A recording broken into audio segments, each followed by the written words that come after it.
Welcome back to another episode of A Dose of Dizzy. And we're deep in the holiday season. It feels really busy, but super excited to be here and chatting today. We have another expert on the podcast. We have been so excited this season to be interviewing different researchers in the field of vestibular. We're a small field, but very mighty, and we're learning that as we're talking more and more to different researchers. But today is really special. We have Kristen Janky. She, I believe, is the director of the vestibular lab at Boys Town. She can correct me in a bit, but Boys Town National Research Hospital. And really special. I feel like it's full circle to have her on. I feel like she's the reason that I went vestibular. I did a T35 research assistantship with her, and I hated vestibular, but I decided I probably should pick a lab that I could learn something for the summer. And I was like, I've heard of her name, and picked her, and it was an incredible experience and really catapulted me into the vestibular world. So thank you, Kristen, for being here. Oh my gosh, thank you so much. I'm so happy to be here. I love hearing how you were swayed by coming into the lab for the summer. I And many times describe it as like Plinko to people. I'm like, yeah, I just kept getting put into like incredible mentorship positions that I couldn't say no to. So now I'm yeah, vestibular. and you didn't just sway one host, you swayed both hosts. There was, I've mentioned this a few times, but, I once saw Kristen at a talk as a second year AUD student, and certainly you inspired me to get into research. And so it's really really nice to come back around while we're all out of school now, and be able to talk and just continue to learn from you and share that knowledge with our audience. Oh, well, thank you. It's always just it warms my heart to see the two of you, and I'm so proud of all the things that you guys are doing. So I'm so happy to be here. Like I said, it's always nice to catch up with you guys and hear about all the amazing things that you guys are doing. Thanks. Yeah, and we, we've of course we've been kind of running these episodes if you've been listening for a bit the same way. But I'm definitely curious. I know I've heard your story briefly, but how you got into vestibular and kind of like how you got where you are today doing what you do. Yeah, so I got into vestibular. My brother is 17 months older than me, and he got the measles when he was 6 months old, and they gave him a medication at the time that is ototoxic. So he lost hearing in both ears, and so I grew up, you know, with him, supporting him with his hearing loss, and then decided to go into audiology, thinking that I wanted to do clinical testing and dispense hearing aids. And then, like in my, I think, third year of my AUD program, um, Rick Clandaniel from Duke came and gave a guest lecture about BPPV, and I was just so enthralled, and I loved it. And it was my favorite course that I took during my AUD. But at the time, the vestibular course was only like 2 hours. And I finished my externship, and I think one of the things I noticed in my externship was um, that our patients who had dizziness were really underserved, that there just were not enough audiologists out there, in particular the practice where I was in, that just didn't know enough about vestibular. And I feel like those patients, like I said, were just kind of underserved. So at the time, Neil Shepherd had started at the University of Nebraska, and I thought, well, I will try getting my PhD. I don't know if this is something that I really want to do, but I do know one thing: I do not want to dispense hearing aids. So I applied for the PhD program, and I met Neil, and it was just like, I think, kind of going back to what you said about this like game of Plinko, I was like, I just feel like I kept getting like pushed into things. And as soon as I met him, I was like, this is who I want to be when I grow up. I want to be just like Neil Shepherd. And we used to tease Neil. We were like, I get in these situations and I'm like, what would Neil Shepherd do now? You know? So anyway, so that's kind of what got me into vestibular. And then after that, I got to Boys Town and realized after I finished my PhD that I didn't know what I was doing and I probably needed to do a postdoc. And then someone here knew someone at Hopkins. And then that's how I met John Carey and Michael Schubert, and did a postdoc with them. But what's interesting is like all along the way, my brother started developing dizziness in his 20s. And he was at Gallaudet at the time, and I was at Towson in Baltimore. And so I went to a visit with him to where he was being assessed. And I am like 99% sure that the physician who saw him was John Carey, who ended up then later being my postdoc mentor. So it was kind of like all these experiences all at the same time. Like I was trying to help my brother. I was seeing these patients that were underserved. And then I just kept getting like placed in these labs with these people who were like doing a lot of vestibular work. So I just kind of felt like it was just the progression that was, I don't want to say like meant to be, but that's just kind of how it worked out. Yeah. So it's been a really, fun time. I'm curious, like, especially we get this question a lot, like people message us about the decision to pursue a PhD after an AUD. So what do you feel like went into that? Because I know you mentioned like after your externship, you felt like you wanted to learn more, but were there any other like deciding factors? Obviously you got placed with an incredible mentor, so that was great. Yeah. So I think one, that was what kept me going, is like being placed with an incredible mentor, because it's hard and it's a lot of work. And there were a lot of times where I was like, I don't know if this is what I want to do, but I really enjoyed working with Neil. And that's what kept me going. Honestly, I think the initial like motivation was to learn more about vestibular. And I really always wanted to be a clinician scientist where I was seeing patients and then doing research and having the two sort of interplay off of one another. Um, but I will say that I didn't feel that way when I first applied to the program. My main motivation was I knew I didn't want to dispense hearing aids, and I felt like I just needed a different avenue in terms of my career trajectory. And then after I met Neil, I was like, okay, this is what I want to be. I want to be a translational, vestibular scientist. So, which I feel like is your position also is very unique. I mean, maybe becoming less, maybe there's more opportunities across the country, but as to be able to be in the clinic and doing research. So how did that come about, or how has your position there transformed into what you wanted? yeah, so the woman who was running the vestibular program retired when I had finished my PhD coursework. And so they were looking for somebody to come in and do clinic work, as well as nobody at Boys Town was doing vestibular research. So the long-term plan when I started was to oversee the clinical side, and then when I finished my PhD, start a research program. So when I started, I was 50% clinic in the morning, and then in the afternoons, I was writing my dissertation. And I did that for 2 years. And then after that, I came on full time, and that's when I kind of panicked, where I was like, oh, okay, now I have to start a research lab and I don't know what I'm doing. So I like quickly left and went and did a postdoc, and then came back. And I feel like there wasn't really a model for that here, because here we have our clinicians in one basket and our researchers in the other, and nobody was really doing both. And so it took several years for finding the right combination.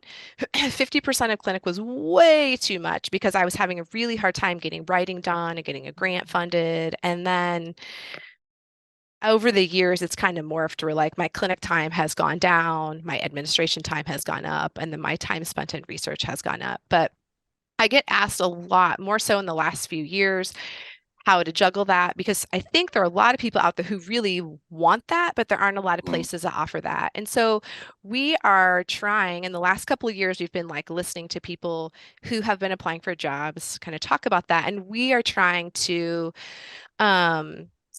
develop more of a combination of clinicians doing research, scientists doing clinic.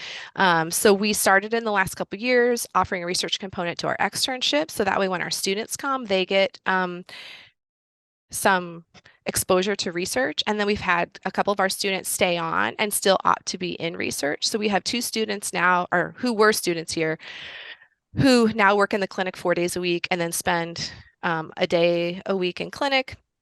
And then we have a couple of scientists on staff who have shown some desire to transition over to doing clinic about a day a week. So we are also, for new hires, offering people the opportunity to participate in research if they want. But we're kind of in this kind of phase of figuring out like what are the right ratios, because some of the clinicians will find that being in research 1 day a week is just not quite enough to delve into a project and get enough done. So we're just kind of playing with that right now, but we think that's something that's really special about like this time right now, is getting clinicians involved and scientists again involved in clinics. I think the patients really benefit from that. Yeah, I think that's absolutely incredible because we've been hearing so much about, clinicians wanting to be involved in research, not knowing where to start. And so that's amazing that, you all are exploring those types of options on both sides of the fence, for not only clinicians but also scientists wanting to get back into the clinic. Um, so another thing that we really wanted to talk to you about is just some of your current research. What are some things that you're currently working on? Some things you would want to share with our audience. Things that maybe research projects that have led you to this point of where you are in your career. So primarily we try to keep our research projects focused on pediatrics, although we have a tendency to like have random projects kind of that we get involved in. But I think so when I first started at Boys Town, our um, well, one, it was just what am I going to establish my research program in? Like, where is there a need? And at the time, and still ongoing, there at this time, there are a ton of people here doing a lot of work in auditory outcomes in kids with hearing loss. And so our overall goal since day one has really been to understand how vestibular loss affects children who have hearing loss and whether or not having vestibular loss accounts for some degree of variability in some of the outcomes. And so that tends to be kind of our overall like focus. So we had to spend a lot of years kind of figuring out how to best test children and what were the best methods. And so we feel like we've kind of mastered that for the most part because our initial emphasis on school age kids. And in the last couple of years, we've really tried to move down into infants and what's the best method for testing infants. So we have started doing event testing now in children starting at 6 months. We've done a few projects where we're trying to do VHIT testing in infants starting at 6 months.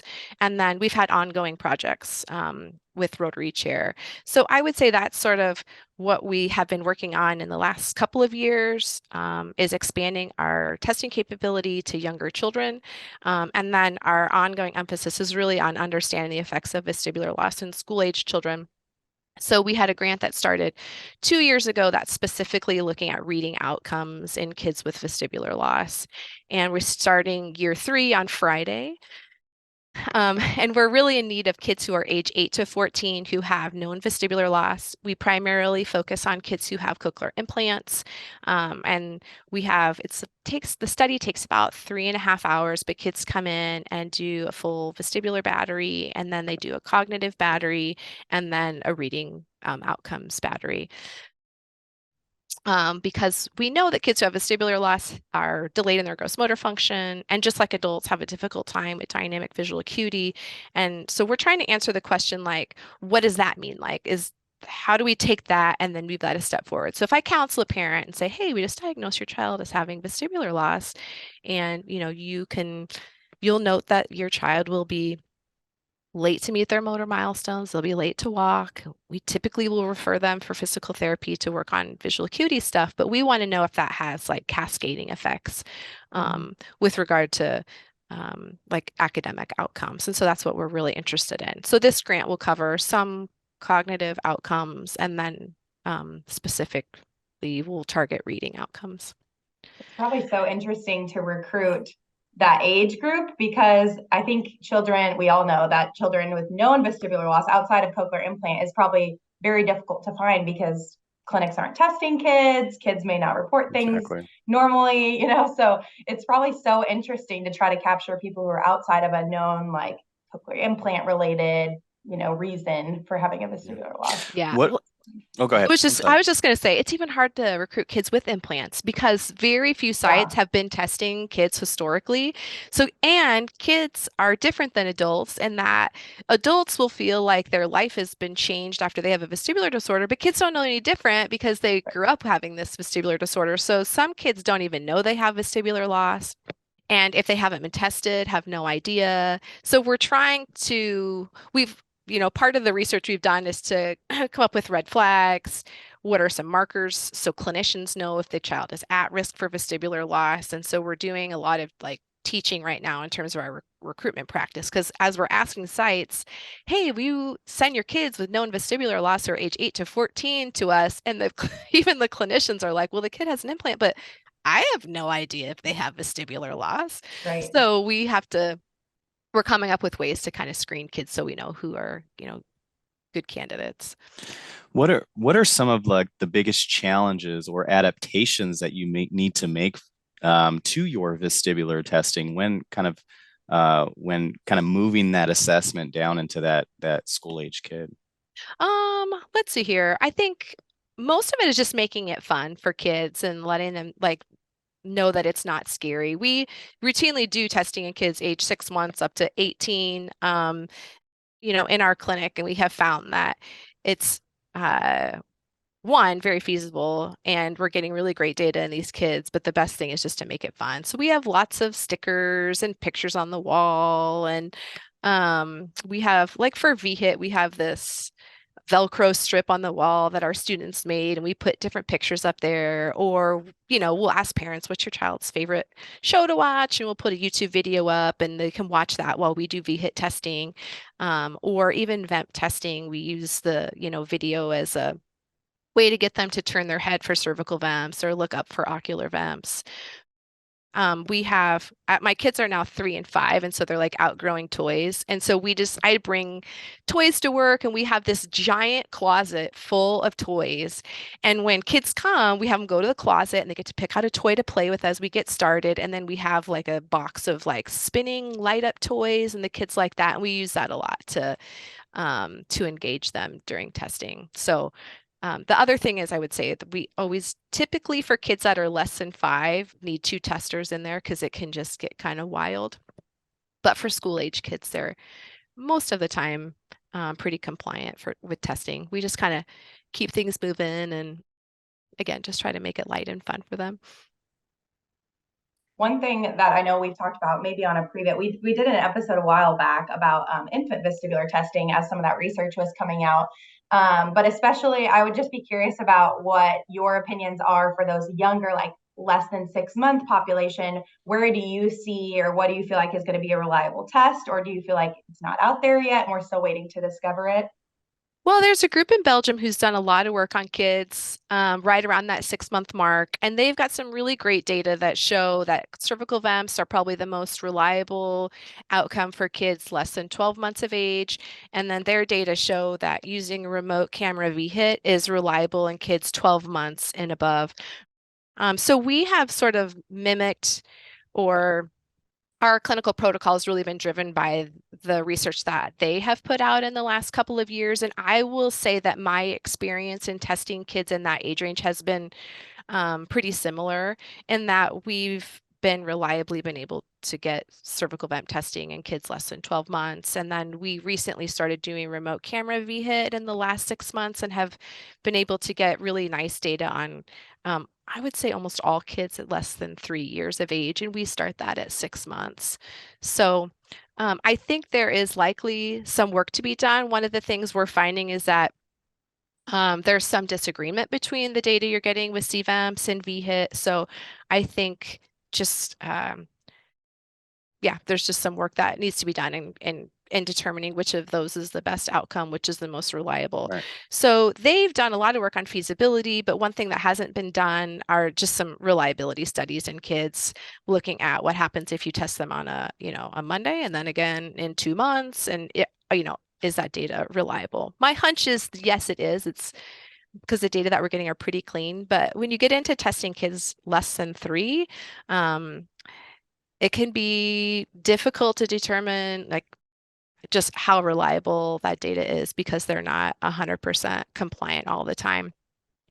And I will say that primarily is related to cervical vent testing, where you don't really know how much muscle tension you're getting. And so that's where I feel like EMG is essential. And in one of our systems, we just don't have, we have the ability to measure EMG, but it requires 2 electrodes. And when you're measuring a 6-month-old, like you can't put that second electrode on there.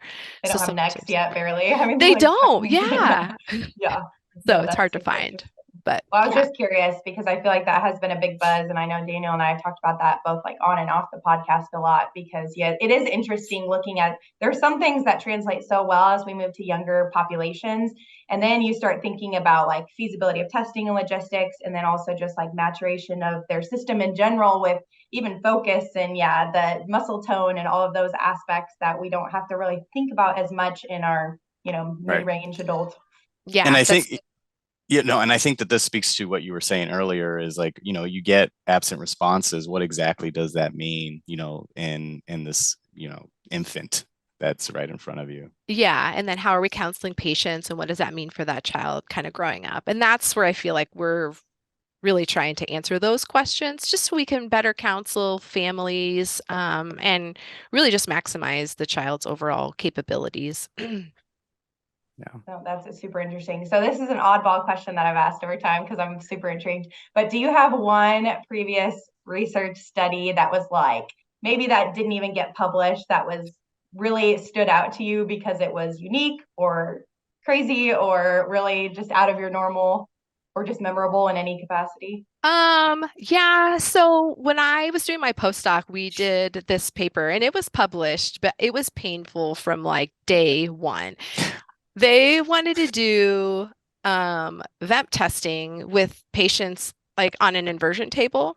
And it wasn't an inversion table. Like, have you ever seen those things where you like strap people in by their ankles and they hang upside Oh down? yeah. Like, I don't even know Like what that's called. spinal decompression. Yeah. Yeah. Yeah. So they got one of those. And then, I had to like write the IRB to like explain that we were going to be like dangling patients from their ankles and then hitting them over the head with a hammer because we were doing reflex hammer Of event course. testing. Yeah. So it was just like the most bizarre study. And basically, they wanted to know in patients who have dehiscence syndrome, if you increase intracranial pressure, does that put a natural cap? And like, like, what was that telling us about energy transmission through this open dehiscence? And it was super awkward. And I don't know, like you're strapping patients in by their ankles and you're hanging upside down, and then they had to be upside down for so long until their intracranial pressure like equilibrated. And then we did ocular and cervical vent testing with air and bone conduction. And so it just took a while. And some of the Wow. patients like hated it because they were symptomatic in response to loud sounds. But like the whole thing from like data collection to writing the paper up was just so painful. And when that got published, I was like, thank you. Just go away now. I don't want anything to Burn do the with it. table. Yes. That's so Burn the funny. Well, table. super unique. Yeah, those tables are so interesting. That's my mom bought one like online, and that's how she discovered she had BPV because she got on it like herself, and I was like, oh gosh, like unsupervised. Those should probably not be sold. But That's so funny. that sounds super unique. I was curious where story was going. How We've are heard some those interesting participants doing, by the way? No. I'm trying to remember let's see here. I did my postdoc from 2010 to 11. So it's been about 12 years since we did that project. Time for a follow-up study. Yeah, it is. Yeah. Definitely. Oh. No, that's super interesting. Well, as far as, I mean, obviously we've heard a little bit about your main research. Anything that and this may not be something that you're doing, but anything that you think is interesting in the field of vestibular that you wish somebody would do research on, or maybe you're not focusing on it, but you think it's a huge need? I know that's a good question. I know there are always things that we're kind of thinking about. I know one of the things we had kind of chatted before we started the podcast was access to vestibular care for individuals who are in, other countries or who live in more rural areas. And that is sort of a theme that has been coming up in terms of questions that I've received recently, but have not spent a lot of dedicated time on. So I think that might be an interesting kind of avenue. And then we collected some pilot data last summer on vestibular function outcomes in individuals with Down syndrome, and we submitted a grant that got a good score, and so we're waiting to see if that got funded. But I am hopeful that we will start a 5-year study on individuals with Down syndrome next summer.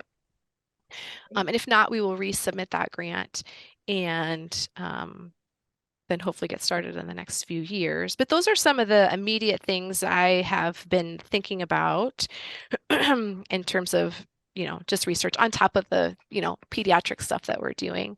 Yeah. But I think there's all different kinds of opportunities out there to just improve what we know about vestibular disorders. And, one of the things I'm also really excited about, because we're testing kids at a younger age in terms of vestibular outcomes, is just kind of looking at the natural history and trajectory of what happens with kids now that, if we know they have vestibular loss in their 6 months, then now we have this opportunity to follow the natural history of certain diseases and understand how that impacts children in their overall development, where we didn't really That's have that super capability. interesting. Right. Yeah. Yeah. I know I've asked you this because I'm back in the clinic, and I'm always curious what people's recommendations are. If you identify a vestibular loss in a child, any age, what do you recommend for them moving forward? Because I think that's really interesting. Like, I always think about the 80-year-old, from the 5-year-old that I just saw.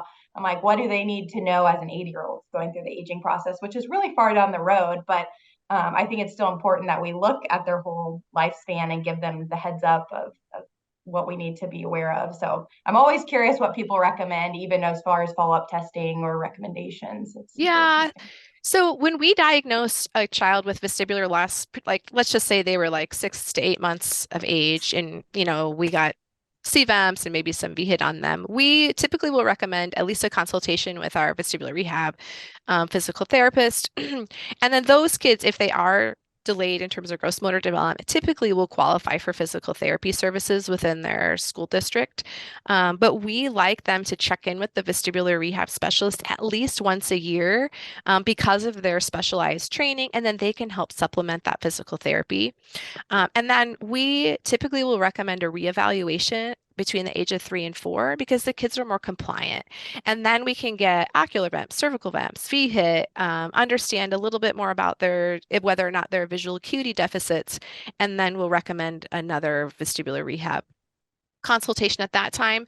The other thing is, like, in terms of physical therapy, they can target the gross motor delay with kids starting really young, but can't really do visual acuity exercises until kids reach like that 4-year mark where they're a little bit more compliant, understand how to, move their head. So that's sort of how we identified that 4-year mark, is just sort of this like compliancy, like age to get just more testing, and then just make sure that we're staying on top of their physical therapy and that these kids aren't falling behind. Yeah.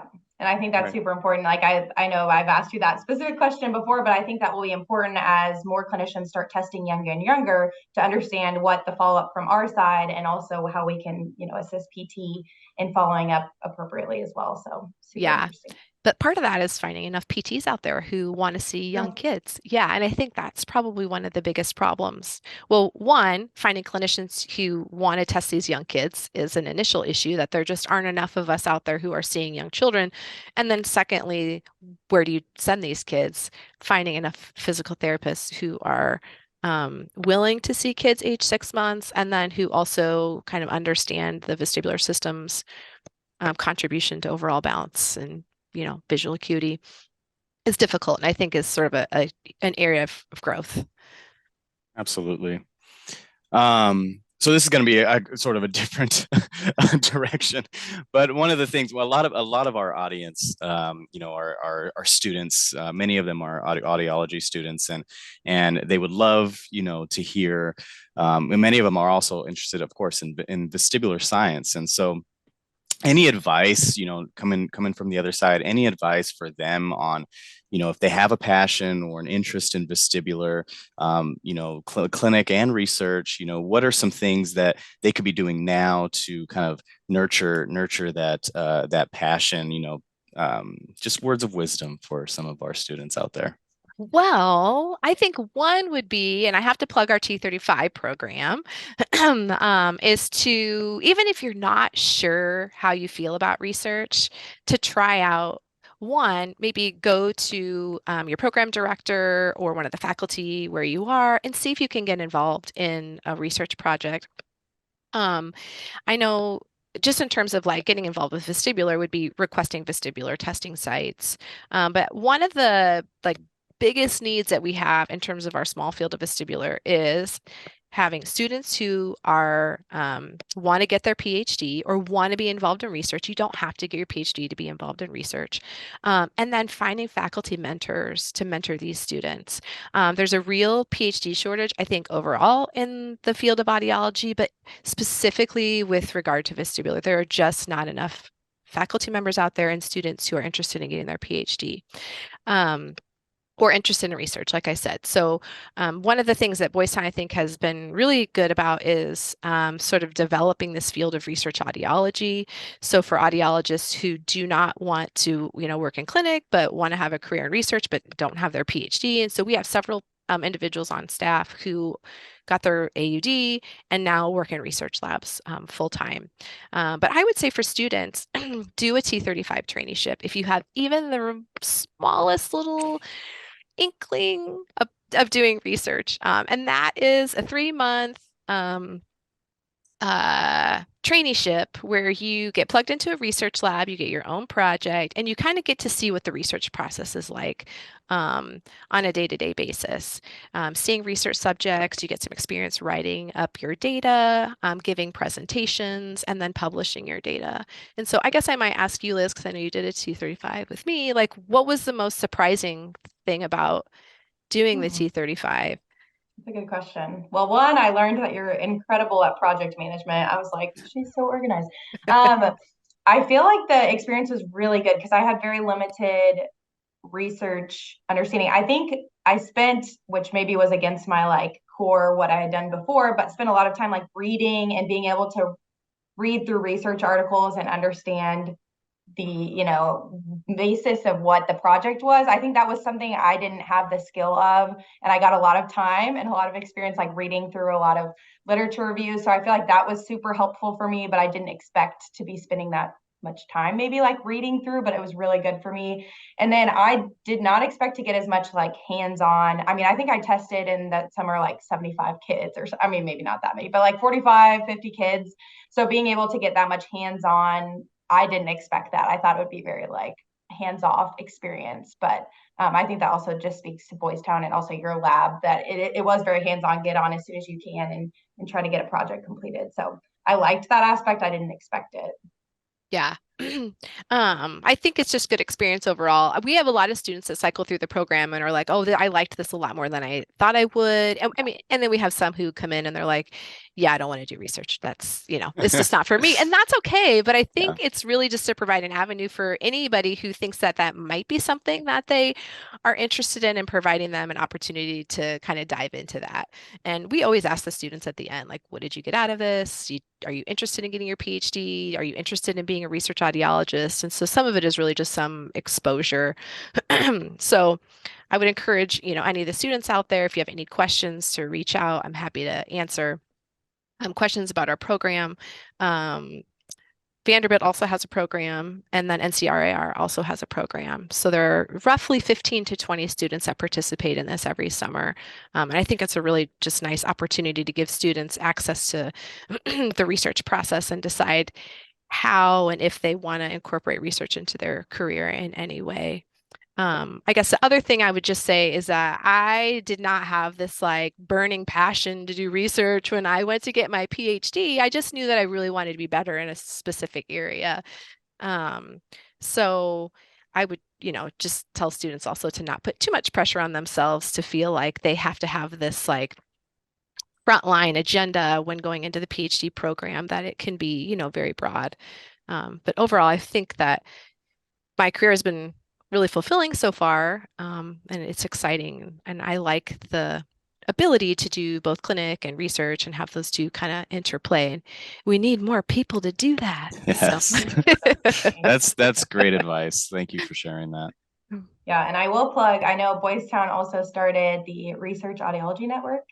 I think yes. or Research Audiology Informational Network. Is that right? Yeah, it's called Raisin. Yeah. Raisin. I'm missing like 3 more letters, but I know that they have a Facebook and they host like events, because I think that is a really attractive thing. Like for someone that hasn't gotten their PhD but likes research, I just have challenges writing sometimes and focusing on that writing. Like I think it's really awesome to show another avenue to be involved with research, because it's so many times that clinicians have great ideas. They're the ones seeing patients full time. So being able to see the opportunities in clinic to help patients and contribute to research in that way. So if you're interested in PhD or research in general, I know at least Raisin is a great opportunity to get some more information. Yeah.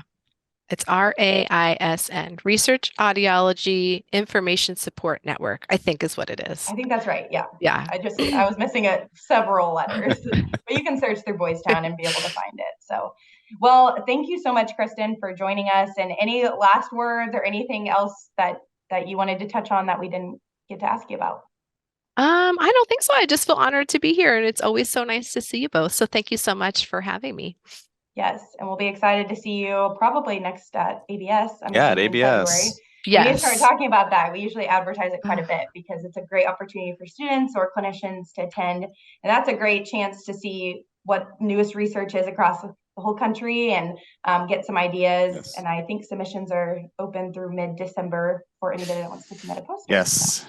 And if you're interested in meeting any of the experts that we've had on this show this year, many of them, if not all of them, will be at this American Balance Society. So a great opportunity, a great opportunity to get some autographs, ask questions. Yeah, for sure. And they're all very super nice and approachable. That's what's one thing that's great about our vestibular field. I feel like everyone's willing to help, and we all want to see the field grow and be successful. And so we're willing to help get anybody and everybody there. So. Anyway, thank you again for joining us, and hope everybody has a safe and happy holiday season, and we will see you next month. Take care.